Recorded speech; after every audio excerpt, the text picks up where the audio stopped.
comience a leer, quiero que ustedes se fijen por un instante que a través de todas las vistas, ustedes van a ver algo aquí en la pizarra que no se encuentra en el texto bíblico, pero son cosas que yo añadí para aclarar. Este capítulo, dicho sea de paso, es el más difícil de entender de toda la epístola a los hebreos. Después del capítulo 4, ya todo es facilito. Pero este es un poquito difícil. Entonces, por eso, yo quiero que el hermano lea también, incluya las partes que yo añadí. Y claro, están en brackets, porque yo me acuerdo del texto ese que dice que añade o quita una palabra, you know what I mean? Entonces, yo quiero que ustedes sepan que... Me dice cuándo, pastor, porque yo estoy leyendo de mi Biblia.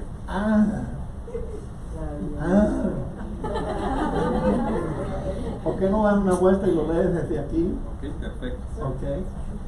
Y así tú lo vas a hacer. Buenos días, hermanos. Continuando con nuestro estudio por el libro de Hebreos, nos encontramos hoy en el capítulo 3, comenzando en el verso 14. Porque somos hechos participantes de Cristo, con tal que retengamos firme hasta el fin nuestra confianza del principio, entre tanto que se dice: si oyereis hoy su voz, no endurezcáis vuestros corazones, como en la provocación. ¿Quiénes fueron los que habiendo oído le provocaron? ¿No fueron todos los que salieron de Egipto por mano de Moisés? ¿Y con quienes estuvo él disgustado 40 años? ¿No fue con los que pecaron, cuyos cuerpos cayeron en el desierto? ¿Y a quienes juró que no entrarían en su reposo, el reposo que Dios quería darles en Canaán, sino a aquellos que desobedecieron? Y vemos que no pudieron entrar a causa de incredulidad. Temamos, pues,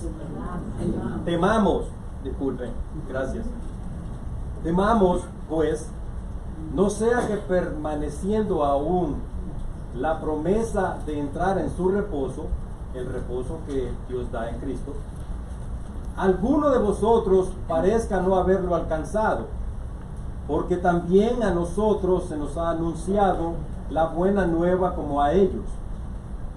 Pero no les aprovechó el oír la palabra, por no ir acompañada de fe en los que la oyeron. Pero los que hemos creído entramos en el reposo que Dios da en Cristo. De manera que dijo: por tanto, juré en mi ira, no entrarán en mi reposo, el reposo que Dios da, aunque las obras suyas estaban acabadas desde la fundación del mundo, porque en cierto lugar dijo así del séptimo día: y reposó Dios de todas sus obras en el séptimo día, el reposo después de la creación. Y otra vez aquí: no entrarán en mi reposo, el reposo que Dios da. Por lo tanto, puesto que falta de algunos entren en él, y aquellos a quienes primero se les anunció la buena nueva no entraron por causa de desobediencia. Otra vez determina un día, hoy, diciendo después de tanto tiempo, por medio de David, como se dijo: si oyeres hoy su voz, no endurezcáis vuestros corazones. Placa. Oh, perdón, I'm sorry. Did you do it? No, you're doing Okay. it. Okay, sorry. Amén. I was thinking of something else. Keep reading. Yes, that's it. No, papá. Keep reading. Keep reading. 8:13. Porque si Josué... Porque si Josué les hubiera dado el reposo, este es el reposo que Dios les dio en Canaán, no hablaría después de otro día. Por tanto, queda un reposo para el pueblo de Dios. Este es el reposo que Dios da en Cristo. Porque el que ha entrado en su reposo el reposo que Dios da en Cristo, también ha reposado de sus obras, como Dios de las suyas, cuando reposó tras la creación.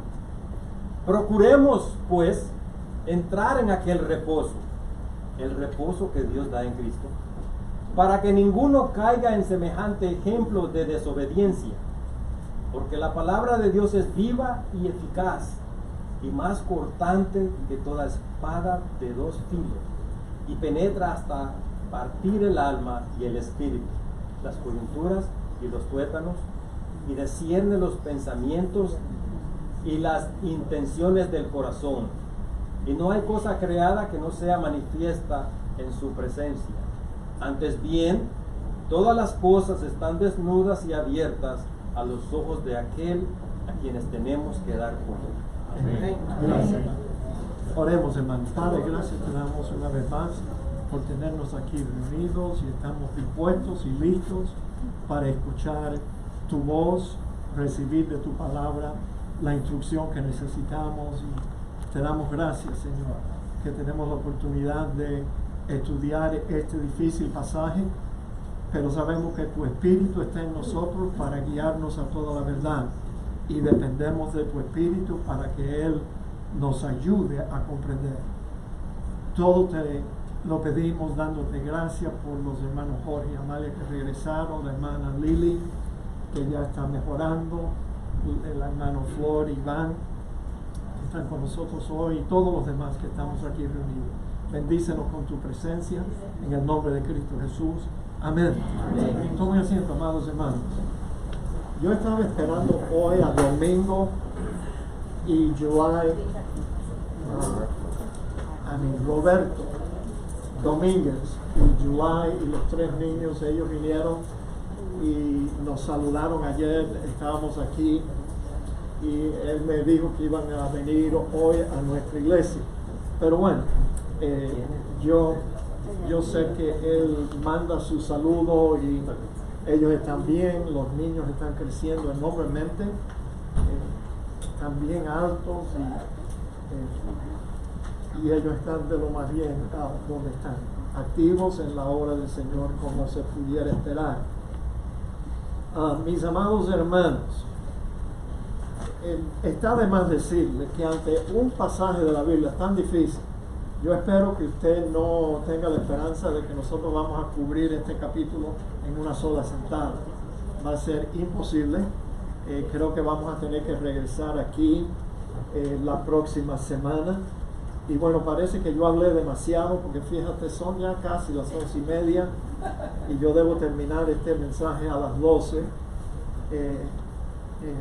Yo espero que usted no dejó nada en el fogón, si no se le va a chicharrar, pero trataremos de ser fiel al tiempo que tenemos. Ahora, ¿entendieron ustedes lo que acabamos de leer? No tenga pena. Diga que no tenga pena. Este es el capítulo más difícil de la epístola. Les advertí desde el comienzo del estudio de esta epístola que no iba a ser fácil. El estudio de la epístola a los hebreos no es para los flojos, sino para estudiantes serios de la escritura. Ahora, si yo hubiera estado buscando por un tema para predicar este domingo, les aseguro que yo no hubiera escogido este. ¿Qué va? Tú sabes, es difícil de entenderlo. Pero bueno, nuestro deseo de estudiar la Biblia sistemáticamente nos obliga a estudiar este pasaje. Y es nuestra tarea en esta mañana de tratar de explicarlo en una forma simple, lo más simple que podamos, para que ustedes al final, aunque sea, puedan entenderlo un poquito mejor. Este libro es para leerlo varias veces, como el resto de la Biblia también. Ahora, comenzamos hoy leyendo el capítulo 3, versículo 14 hasta el 19, para que nos diéramos cuenta de que no se rompe la continuidad entre los capítulos, continuidad de pensamiento entre los capítulos 3 y 4. El tema de este capítulo es que Dios nos ofrece en Cristo un mejor reposo. Eso lo podemos agarrar fácilmente, porque es un reposo incondicional y realmente no depende en nada de lo que nosotros hacemos, sino solamente en nuestra fe y confianza que depositamos en Cristo. Y el propósito del autor era de hacer ver a sus lectores el error que ellos estaban contemplando hacer. Recuerde que desde el principio le comunicamos que estos hebreos, cristianos hebreos, estaban afrontando la persecución en el imperio romano que había comenzado en Roma, pero ahora se extendía por todo el imperio, y ellos estaban tentados en hacer lo que muchos de nosotros vamos a ser tentados a hacer también cuando entremos en los años de tribulación. Ellos, siendo que eran de la raza hebrea, ellos dijeron, bueno, ¿por qué no nos refugiamos en la sinagoga? Participamos y practicamos la religión judaica que antes nosotros practicábamos, y así podemos escapar de la persecución de los cristianos. Entonces, por eso el autor les está haciendo ver a ellos el error, dejar el mejor reposo que ya ellos habían conocido en Cristo para regresar a buscar el reposo en el reposo del sábado del judaísmo. Sería un error enorme, catastrófico. Créame que Dios no ve, no le agrada en absoluto cuando un cristiano trata de esconderse, o mejor dicho, trata de no hacerle frente al testimonio que nosotros siempre debemos de estar dispuestos de dar de nuestra fe, cuéstenos lo que nos cueste. Entonces, ellos como seres humanos querían escapar de la persecución y estaban pensando, bueno, vamos a regresar a guardar el sábado y a participar de la comida kosher, y nos convertimos en judíos, porque de todas formas, dentro de nosotros sabemos que somos cristianos. Se dan cuenta que uno no puede ni disimular, ni aparentar que no hemos entrado en el verdadero reposo que Cristo nos da. No podemos hacer eso, mis amados hermanos. Recuerde eso cuando se acabe la bobería.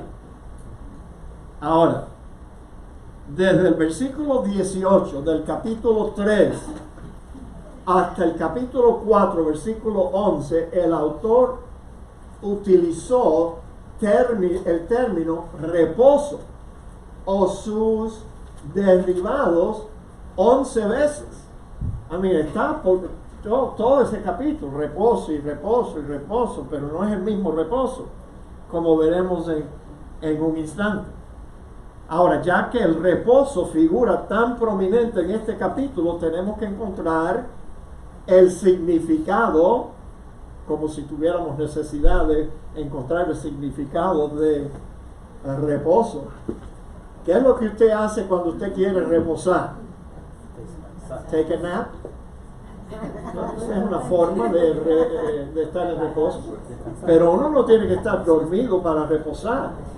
Oye, yo tengo un reclinable en mi casa, tú sabes, yo estiro las piernas así, me echo para atrás y no tengo que ni estar dormido, pero como estoy ahí inmóvil, no estoy haciendo nada, ese también es un reposo bien sabroso, mis amados hermanos. Ahora, fíjense, reposar en el diccionario Larousse usual lo describe de esta forma: descansar de la fatiga o trabajo durmiendo o no.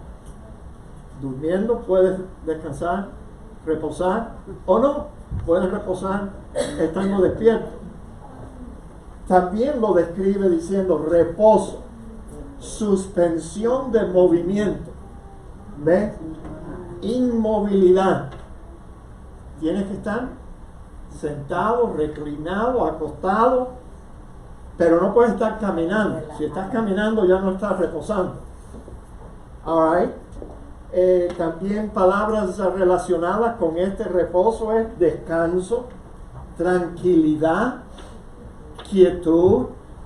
Qué rico. A mi esposa y yo nos gusta comer en Cracker Barrel. Pero hoy anoche estaba así, mira, lleno de gente. Yo no sé por qué, eran como las 9 de la noche. And it was full of people. Y lo que a Rita y a mí no nos gusta es tener que sentar en una mesa al lado de gente que está hablando alto, conversando, ¿no?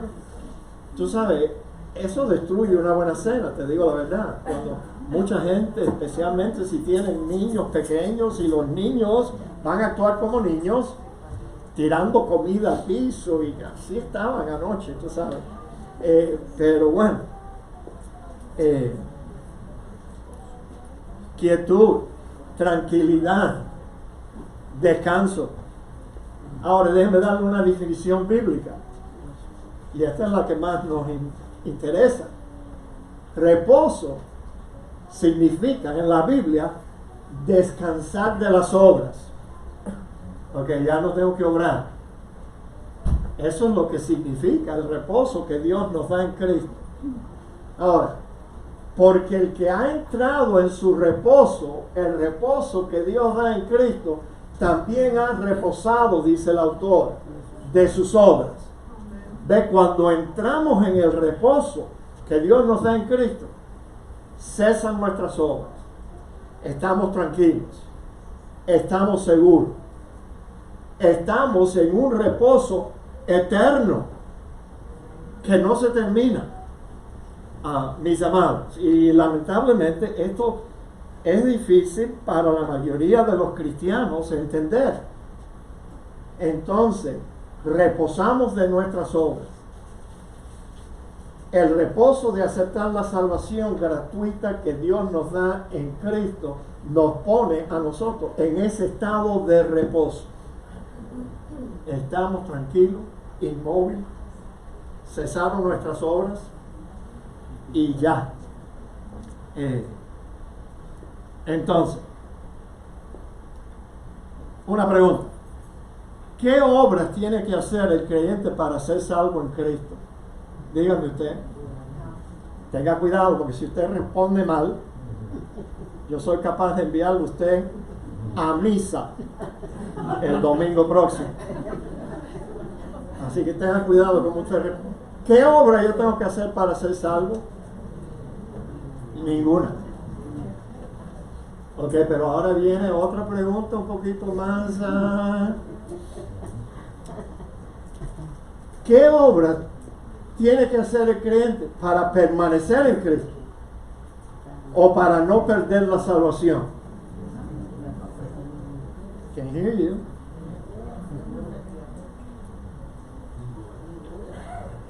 Tú sabes que la mayoría de los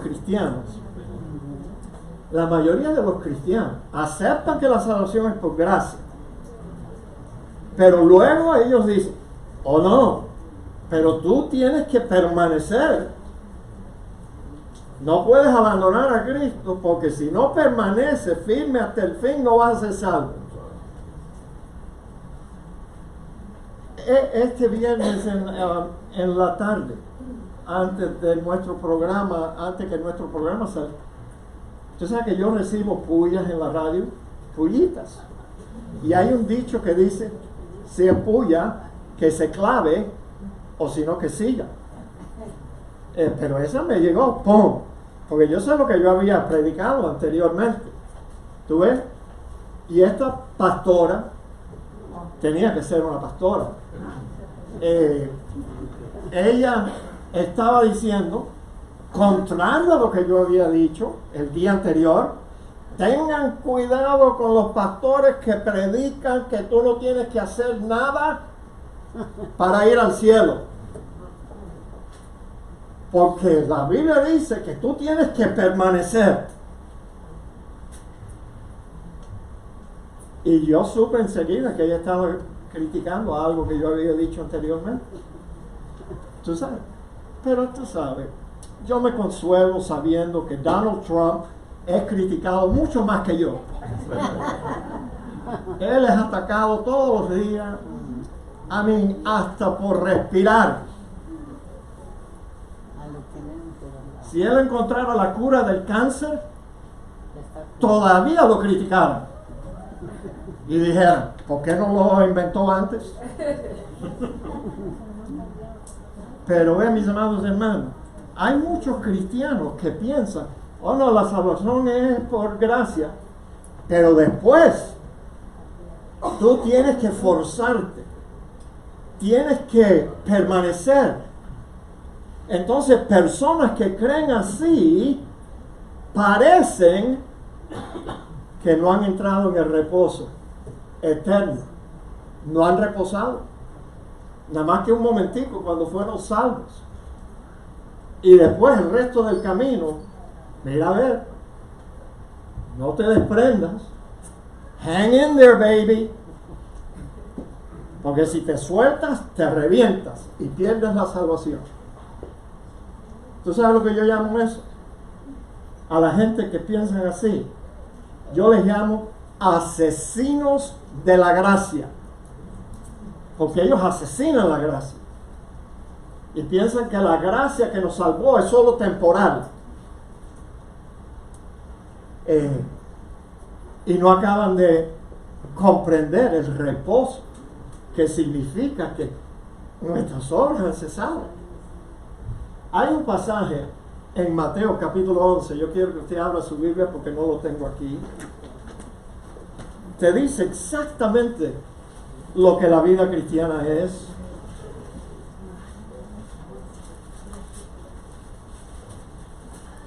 Y tú sabes, la gente nos critica hasta aquí adentro. A veces recibimos críticas. O el pastor piensa que uno no tiene que hacer nada y de todas formas vas a ir al cielo. Bueno, mis amados hermanos, déjenme aclarar lo que enseñamos. En Mateo capítulo 11, versículo 28, el Señor Jesucristo invita a la gente que han estado tratando de salvarse y les dice, venid a mí, 11:28.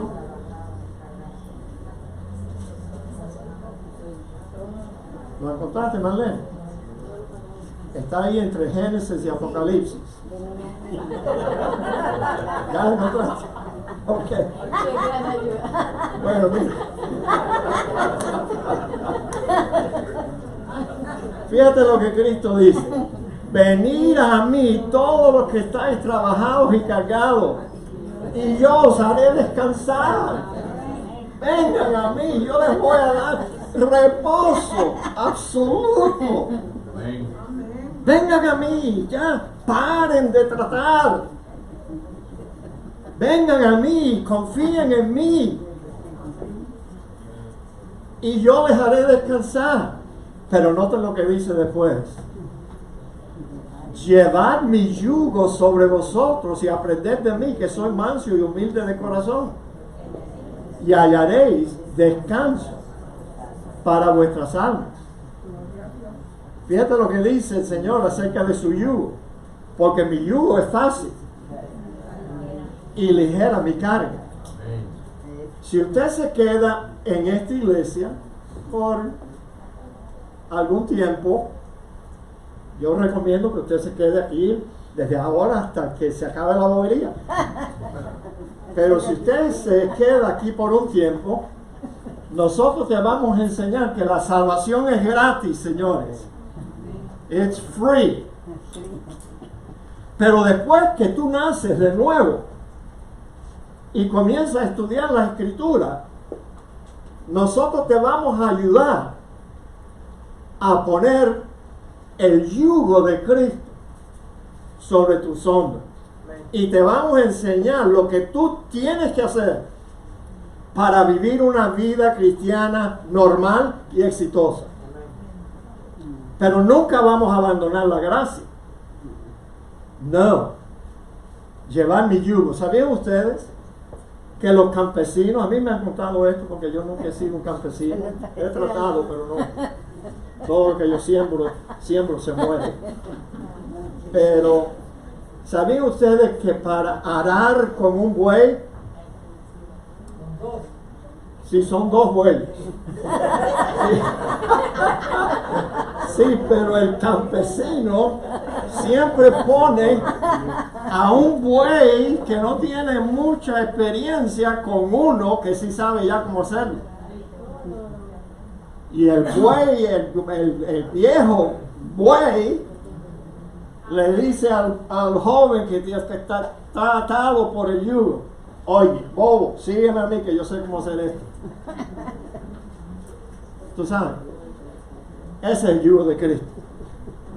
Él dice: toma mi yugo, ponte aquí al lado, ponte mi yugo y yo te voy a enseñar cómo vivir la vida cristiana en una forma normal y exitosa, sin miedo, sin temor a pérdida y sin dejar el reposo que Dios nos ha dado en Cristo Jesús. Ahora, entonces, una vez que el creyente ha sido salvo y tú has nacido de nuevo, entramos en el reposo que Dios nos da en Cristo, porque no tenemos que hacer ninguna obra para ser salvos o para mantenernos salvos. No, estamos en reposo. Mis amados, la perseverancia del cristiano fiel hasta el fin es parte de la salvación que Dios nos da por gracia.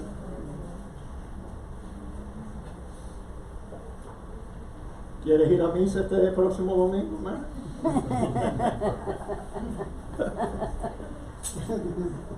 ¿Me oyeron? La perseverancia de los santos está incluida en la salvación que Dios nos da por gracia. ¿O acaso tú vas a pensar que Dios es tan tonto, tan bruto, que nos va a salvar por gracia y luego nos va a decir: bueno, mire, venga ahora, porque de aquí en adelante es sálvese el que pueda? ¿Cuánta gente fuera salvo si Dios hubiera sido tan tonto, tan necio? Ahora, Dios no es ni tonto, ni estúpido, ni necio. Necios somos nosotros, cuando no entendemos lo que Dios ya hizo y ya ha hecho en nosotros. Entonces, mis amados hermanos, ¿qué te puedo decir? Nosotros no tenemos que hacer nada para ser salvos, no tenemos que hacer nada para mantenernos salvos, porque eso está incluido. Dios se va a encargar de asegurar que el cristiano nacido de nuevo sea fiel hasta el fin. Amén. El apóstol Pablo lo entendió cuando él dijo: estando persuadido de esto, que el que comenzó en vosotros la buena obra la perfeccionará hasta el día de Jesucristo, el día que Él regrese. Él no te va a dejar a la mitad del camino, no te va a decir: bueno, ahora mira a ver, sálvese el que pueda. No, mis amados hermanos, Dios es nuestro Salvador. Amén. ¿Por qué es tan difícil entender que Dios es el que salva? Nosotros no nos salvamos a nosotros mismos. ¿Por qué se nos hace tan difícil? Estamos en reposo. Hoy, ya yo llevo 43 años en reposo. Ya me estoy pareciendo al tipo este que vive en la esquina de mi casa, que él no trabaja, su esposa no trabaja. Entonces, ¿qué vive? Cuando yo voy a mi casa a almorzar, él se está despertando con una taza de café. And he smiles at me, ¿tú sabes? Qué bobo tú eres. Tú y tu esposa van a trabajar y lo único que yo tengo que esperar es que me recarguen mi tarjeta de EBT. Estoy en reposo. Yo sé que yo no tengo que hacer más nada para ser salvo. Lo único que tuve que hacer es poner mi fe y confianza en la obra redentora de Cristo. That's it. Entonces, así que cuando fuimos salvos, descansamos de nuestras obras, como Dios descansó de la suya después que terminó la creación. En este capítulo, vamos a ver que el autor habla, fíjate, de 4 diferentes reposos. Tú sabes, por eso tratamos, cuando el hermano estaba leyendo, marcar cuál reposo se estaba refiriendo. Entonces, 4 diferentes. El primero es el reposo de Dios en la creación, que es un reposo eterno. Porque cuando Dios terminó la creación, tú sabes, no se le olvidó nada. Él no se le olvidó crear nada. Entonces, 6 días Dios creó todo lo que existe y luego en el 7º día, Él reposó. Porque en cierto lugar dijo así, del 7º día. Y reposó Dios de todas sus obras en el 7º día. O sea, este es el reposo después de la creación. Y tú sabes, aún en Génesis capítulo 2 dice que Dios santificó el 7º día. Tú sabes, y los muchos sectas sabáticas. El otro día un hermano me llamó y yo no sé, él quería saber si nosotros éramos una iglesia bautista sabática. Yo le dije, no, mi hermano. No, que Dios nos libre. Nosotros no guardamos el sábado. Es más, nosotros predicamos en contra de guardar el sábado. Porque nosotros entendemos que ya hemos entrado en el reposo eterno. Y no tenemos que guardar ningún sábado. Estamos en reposo 7 días a la semana. 24 horas al día, 7 días a la semana. Forever. Ya estamos en reposo. Y entonces, bueno, el segundo tipo de reposo, se me olvidó decir lo que iba a decir, las denominaciones sabateras, ellos dicen que la ley del sábado, Dios lo estableció antes de la ley de Moisés, de que Él lo especificara en la ley de Moisés. Ahora, ¿tú sabes por qué Dios, desde Génesis capítulo 2, dijo que Él había santificado el sábado y Él reposó y nosotros debemos reposar también en el 7º día? ¿Tú sabes por qué? Porque Dios sabía que ese sábado, ese reposo del sábado, iba a señalar el reposo que Dios nos iba a dar un día en Cristo, que era un reposo eterno. Así que nadie me va a convencer a mí que no, Dios en Génesis dijo que hay que reposar en el día sábado y por eso nosotros somos. ¿Tú sabes lo que piensan los adventistas del 7º día? Ellos piensan que ellos son la única iglesia verdadera de Cristo, porque ellos guardan el sábado. ¿Y tú sabes lo que yo digo acerca de eso? Van a ser avergonzados un día, cuando se den cuenta que Dios nos ofreció un reposo perfecto, un reposo eterno, y ellos todavía estaban refugiándose en el reposo de un solo día. ¿Tú sabes lo malo de depender de un sábado para reposar el día sábado? ¿Tú sabes lo malo de eso? Lo malo es que tú tienes que trabajar 6 días. Y el reposo del sábado es de un día, luego van a venir 6 días de trabajo antes de que tú puedas reposar de nuevo en el 7º día. Eso es lo malo del reposo. Pero el cristiano que entiende el reposo que Dios nos da en Cristo sabe que nosotros estamos en reposo todos los días.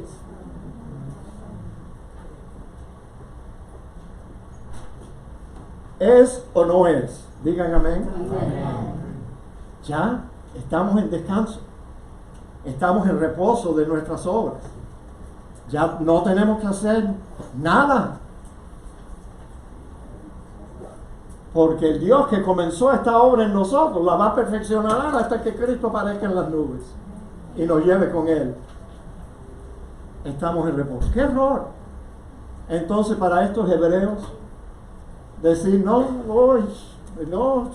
queremos morir, no queremos ser arrestados, perseguidos o matados, vamos a refugiarnos en el judaísmo.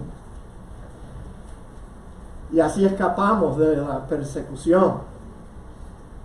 Y guardamos el día sábado. ¿Tú no sabes que eso sería una ofensa a Dios enorme? Regresar a descansar el día sábado, cuando anterior a eso estábamos descansando los 7 días de la semana. Entonces, ¿cuál es el otro reposo? El reposo de Dios en Canaán, que era un reposo, no era eterno, era un reposo terrenal y temporal. En Hebreos 3:18. Y a quienes juró que no entrarían en su reposo. O sea, el reposo que Dios quiere darles en Canaán. No entraron en ese reposo, sino aquellos que desobedecieron por incredulidad. Desobedecieron, no iban a entrar en el reposo de Canaán.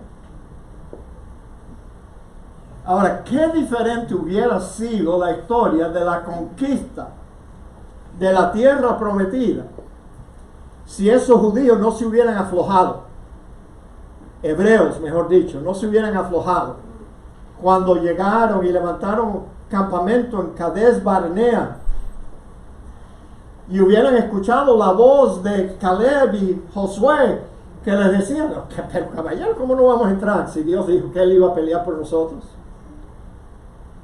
Y nos iba a dar, Dios prometió que nos iba a dar esta tierra. Pues lo único que tenemos que hacer es entrar y vamos a conquistar. ¿Qué diferente hubiera sido la historia? Tú sabes, nosotros tenemos la historia de la primera ciudad que ellos tropezaron, que era Jericó, o una ciudad fortificada.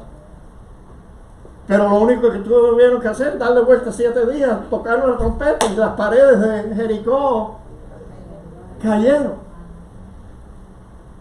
¿No sabes tú que ese mismo Dios, cuando ellos al fin entraron, a veces Él derrotaba a los enemigos de Israel sin ellos tener que tirar una flecha, sin tener que levantar una espada? Porque Dios entraba, su espíritu entraba de noche en el campamento y los asustaba. Y ellos sacaban su espada y empezaban a matarse unos a otros y todos estaban muertos. Y Israel, nada. No tuvieron que hacer nada, no perdieron ni un solo soldado. Así hubiera sido la conquista de la tierra de Canaán, la tierra que Dios les había prometido, si no hubieran sido incrédulos. Ahora, el tercer reposo es el reposo de la ley del día de reposo, el sábado, que también es terrenal y es temporal. Es de un solo día. Ahora, el autor no menciona este reposo directamente, pero él sabía que si los hebreos se refugiaban en el judaísmo, ellos iban a estar guardando la ley del sábado. ¿Ve? Ellos iban a regresar a guardar este sábado. Y eso era lo que el autor estaba tratando de evitar. En Éxodo 19 ya estamos en la ley. Acuérdate del día de reposo para santificarlo. 6 días trabajarás y harás toda tu obra, mas en el séptimo es reposo para Jehová tu Dios. No hagas en él obra alguna, tú, ni tu hijo, ni tu hija, ni tu siervo, ni tu criada, ni tu bestia, ni tu extranjero que está dentro de tus puertas, porque en 6 días hizo Jehová los cielos y la tierra, el mar y todas las cosas que en ellos hay, y el reposo en el séptimo día, y reposó en el séptimo día. Por tanto, Jehová bendijo el día de reposo y lo santificó. En la ley estaba haciendo referencia a lo que se encuentra en Génesis capítulo 2, versículo 1 y 2. ¿Ven? Entonces, ¿pero acaso esta era el reposo que Dios le da al creyente que está en Cristo? No. Este reposo, vuelvo y repito, era de un solo día a la semana.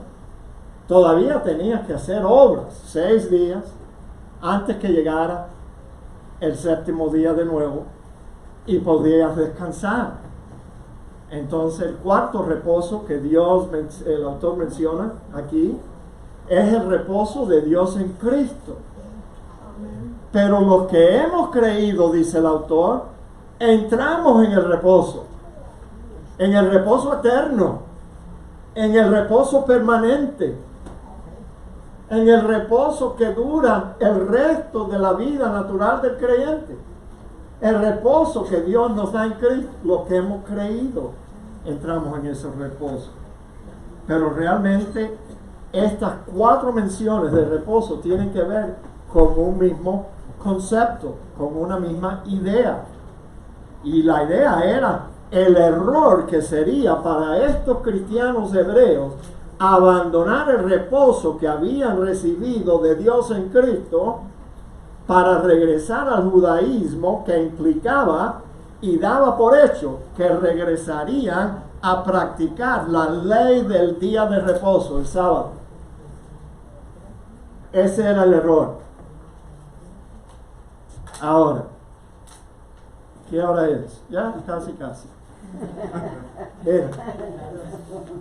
Ahora les da una advertencia de aparentar. ¿Tú sabes lo que aparentar significa? Lucir, disimular, aparentar. Como una mujer que tiene 60 años pero aparenta tener 40. ¡Qué feo! Es ver a una anciana vistiéndose como un teenager. ¿No es verdad que es feo? Yo siempre le digo a Rita, mira para la vieja esa. ¿Cómo se viste? Ella piensa que todavía es un teenager. Pero no, aparentar, ni siquiera aparentar. Fíjate lo que dice. Temamos.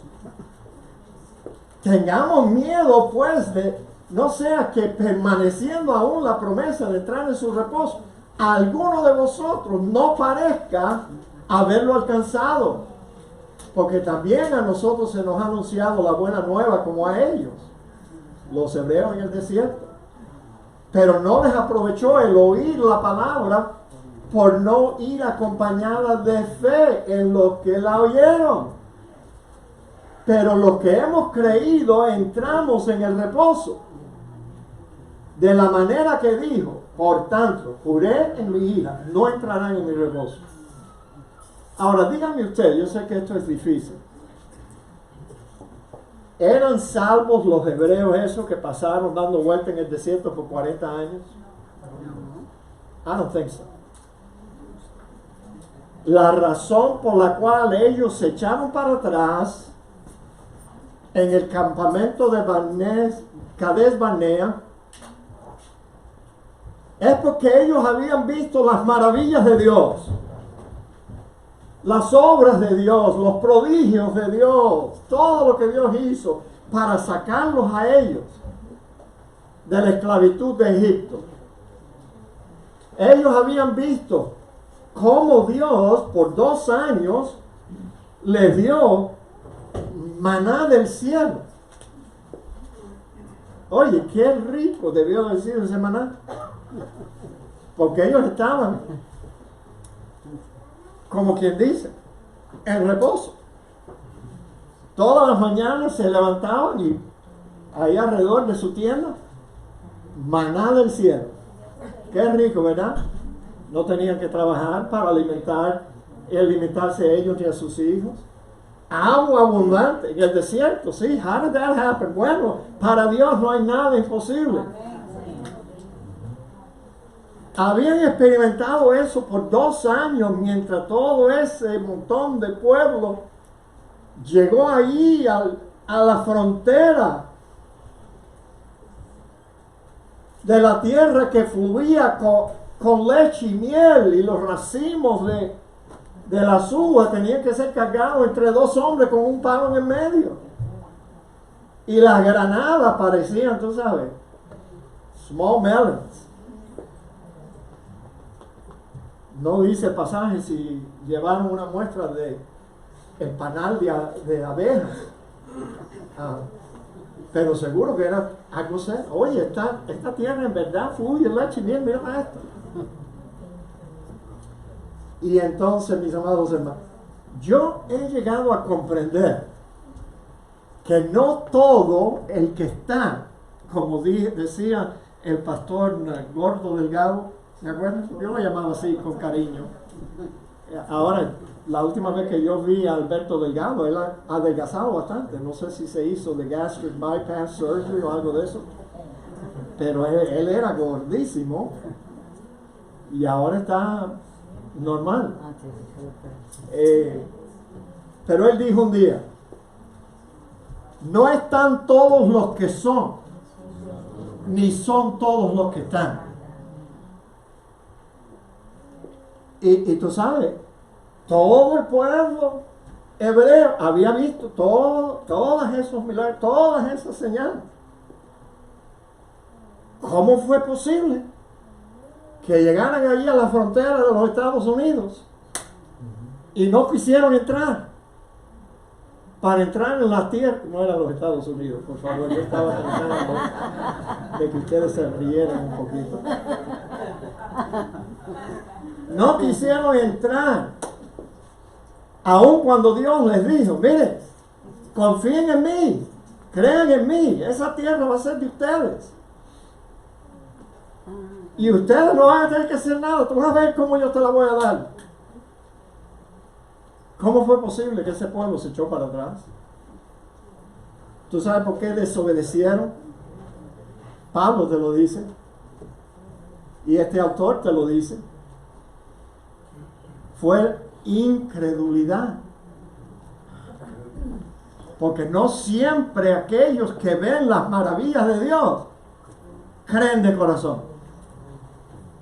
Y no es judío el que lo es exteriormente, en la carne, sino que es un verdadero judío que lo es el interior. Yo creo que por eso Moisés tuvo tanto trabajo con ese pueblo, especialmente durante los siguientes 38 años allí, dando vuelta en el desierto con un poco de gente, con mucha gente inconversa, incrédula, no creyente, que habían visto todas las maravillas de Dios y aún no creían.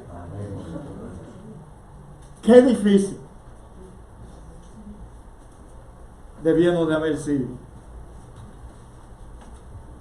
Entonces, mis amados, en base al castigo de Dios que les dio a los israelitas en el desierto, que dejaron de confiar en la promesa de Dios que les daría la tierra, el autor dice, temamos el retroceder, temamos el deslizarnos para atrás, temamos ni siquiera el aparentar o disimular de que no hemos entrado en el reposo eterno.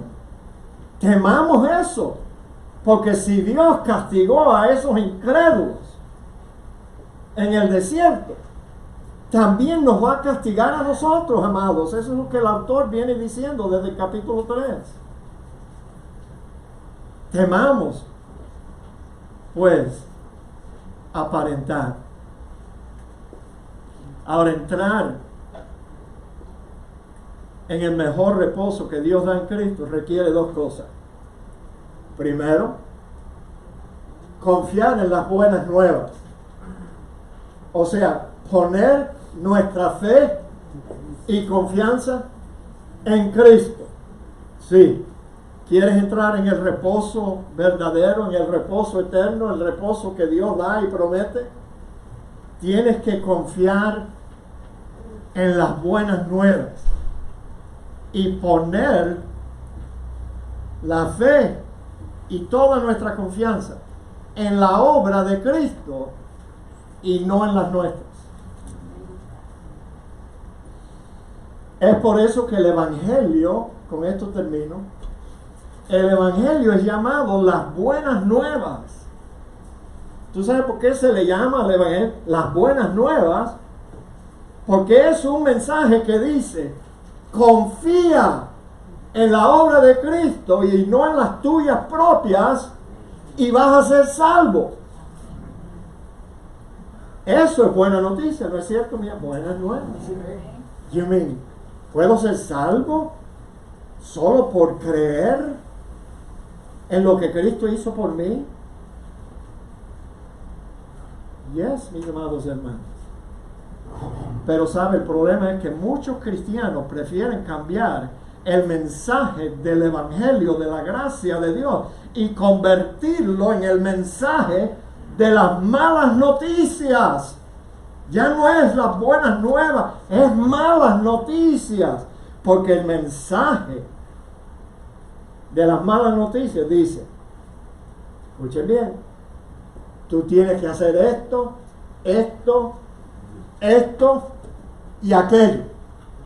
Y tienes que dejar de hacer esto otro, esto y esto. Y si no, no vas a ser salvo. Eso no es buenas nuevas. Porque si ese hubiera sido el mensaje que se me predicó a mí el 1 de julio de 1976, yo hubiera dicho, chica, yo no voy a poder hacer eso. Yo soy un pecador. Y la Biblia nos dice, mis amados hermanos, que ese mensaje de las malas noticias no salva a nadie. Dios decidió que iba a salvar al pecador gratuitamente por su gracia y no por las obras del pecador. Entonces, mis hermanos, ¿por qué se nos hace tan difícil? La pastora en la radio criticándome porque yo dije que no tenemos que hacer nada para permanecer en Cristo, que eso está incluido en el mensaje de salvación. Así es el mensaje de las malas noticias. Hubiera sido malas noticias para mí, déjame decirte, hubiera sido malas noticias para todos ustedes también, ¿eh? Porque ese mensaje no salva a nadie. Apetece a algunos. Si yo me parara detrás de este púlpito y dijera, mira, tú tienes que hacer esto,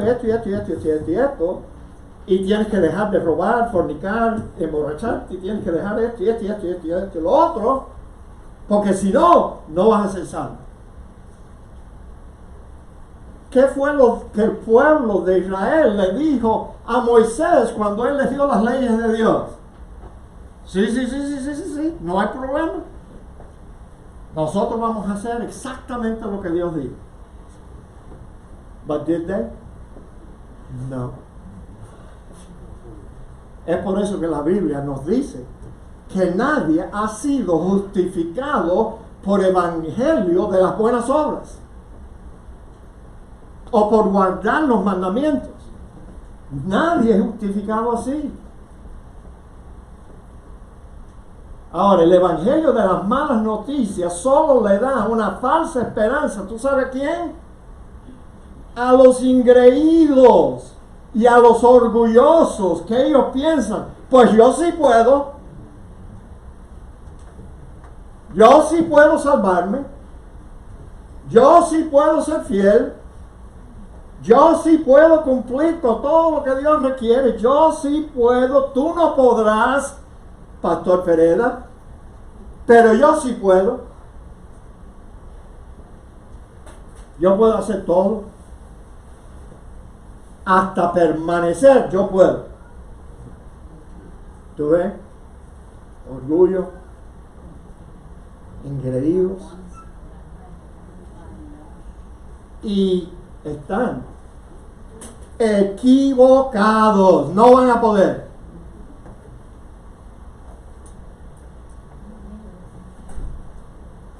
Y las personas que predican así, que dicho sea de paso, tengo que ser tan franco como feo, ¿ustedes me permiten? Las iglesias pentecostales y carismáticas, ellos predican el evangelio de las malas noticias, y entonces todos los días cae uno de ellos en los pecados que ellos dijeron que no podían hacer. ¿Te acuerdas de Jimmy Swaggart? Para mencionar uno.